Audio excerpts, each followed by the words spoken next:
Bonsoir à tous, bienvenue à ce flash d'information. C'est aujourd'hui que la mesure entre en vigueur. Il s'agit de la baisse du coût du transport urbain.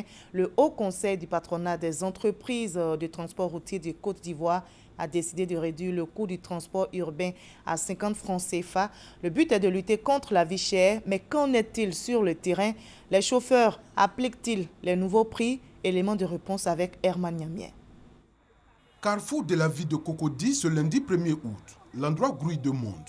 Comme chaque jour, des milliers de personnes convergent vers ces lieux pour rallier les différentes communes du district d'Abidjan. Ce matin, les usagers des transports en commun devraient être heureux. Le coût du transport connaît une baisse de 50 francs CFA. C'est déjà bon parce qu'on sent qu'un effort est fait. Si on peut améliorer, ça sera plus avantageux pour nous. Sur le terrain, le constat est tout autre. Le coût du transport n'a pas changé selon les usagers. Je ne savais pas qu'aujourd'hui, il y avait une modification au niveau du tarif. Donc, du coup, je n'ai pas eu à demander. Parce que habituellement, quand je me réveille, de chez moi à Djamé, c'est 300 francs. Donc, du coup, j'ai trouvé ça normal, quoi. En tout cas, ce que j'ai payé le matin n'est pas différent de ce que je paye d'habitude. Je payais habituellement à Port-Boué, Cocody à 800 francs. Aujourd'hui, j'ai payé 800 francs pour venir ici. Voilà, donc je ne sais pas si à mon retour, ça va diminuer. Pourtant décidé par le Haut Conseil du patronat des entreprises de transport routier de Côte d'Ivoire, certains transporteurs disent ne pas être informés de cette nouvelle mesure. Notre syndicat ne nous a pas informés de ça. Moi, je ne suis pas au courant de quelque chose. Moi, il y a attendu à la télé, j'ai vu ça à la télé. Voilà, maintenant les syndicats m'ont rien dit d'abord. Depuis maintenant, ils ont pris les passagers, personne ne parle aussi. Ici, ces chauffeurs, bien qu'étant d'accord avec cette mesure, évoquent d'autres difficultés dans l'application. Tant que le gouvernement a décidé que ça revienne à 450, nous, on préfère qu'à notre niveau, à notre sein, au niveau des chauffeurs et des syndicats, le transport devient 450. Il n'y a pas de problème à notre niveau, parce que c'est national. On préfère que ça soit à 450. En ce moment, il faut que du côté des syndicats aussi, ça soit à 300 francs le chargement. Là, il n'y a pas de problème. Vous voyez, c'est des pique-niques.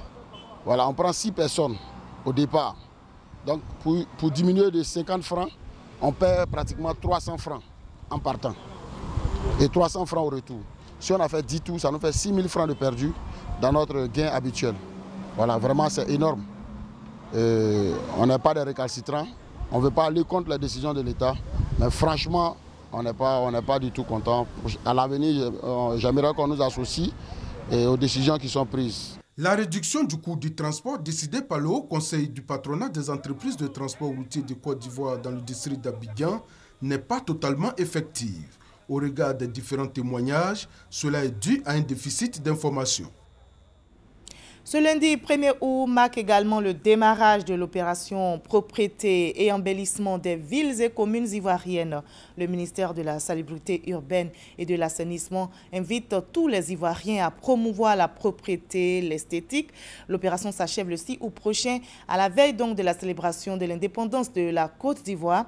L'objectif étant bien sûr de donner un visage reluisant aux villes ivoiriennes en mettant fin notamment aux occupations anarchiques des espaces publics. Cette opération consiste également à curer les caniveaux, bref, à entretenir son environnement. On y reviendra dans la grande édition.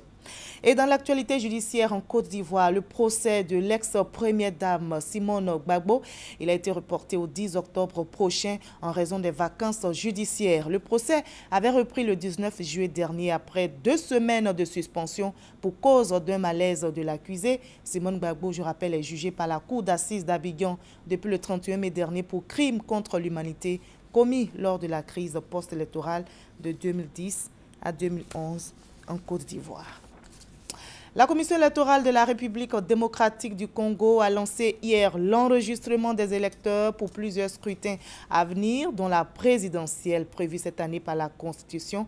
La Commission électorale nationale indépendante s'est accordée environ 3 mois pour boucler les opérations. Les nouvelles cartes d'électeurs remplacent celles qui avaient servi lors des scrutins de 2011.